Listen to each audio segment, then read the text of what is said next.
You can never underestimate the value of a good friendship forged early in life. If not for one such friendship, Texas would be more than 900 square miles smaller. Before I get to the friendship, come with me up to the northwest corner of the Panhandle, where Texas meets Oklahoma and New Mexico. If you look closely at a map, you see that the border between Oklahoma and New Mexico doesn't meet up exactly with the border between Texas and New Mexico. The northern Texas border continues 2.3 miles west before heading straight south, eventually notching into New Mexico. That jog is the result of a mistake some have called the worst survey error in U.S. history. In truth, that land should have gone to New Mexico. The border between Texas and New Mexico territory was to be exactly along the 103rd meridian, same as the border between Oklahoma and New Mexico. John H. Clark was hired to do the Texas survey in 1859. He started from the south and surveyed northward until he ran out of access to water. He figured, no problem, I'll just go up to the north end of Texas and work my way down and connect to this spot. Clark started again northwest of present-day Dalhart, at a spot that was a couple of miles to the west of where it should have been. He headed south, making his way until Native Americans ran him off.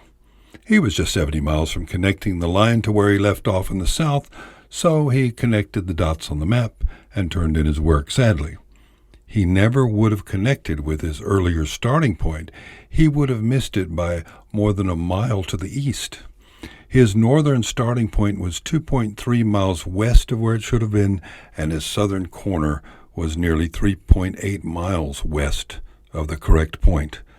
The error amounted to an extra 603,348 acres, or 942 square miles for Texas.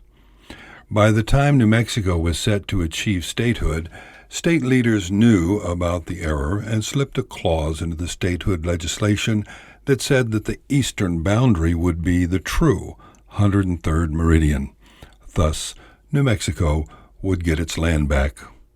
Nobody seemed to be paying attention to the state's intentions except John Farwell, an original investor in the XIT ranch in Texas.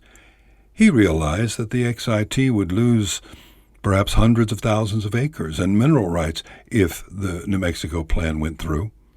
Farwell had been good friends with President William Howard Taft during college at Yale University. He went to see his old buddy and explained the predicament. Taft summoned powerful men to his office and told them the Clark border would be the legal border when New Mexico became a state, or it would remain a territory. And that is how a survey error, along with an old friendship, made Texas almost 1,000 square miles bigger than it was supposed to be. Once again, it's about who you know. I'm W.F. Strong for Texas Co-op Power Magazine.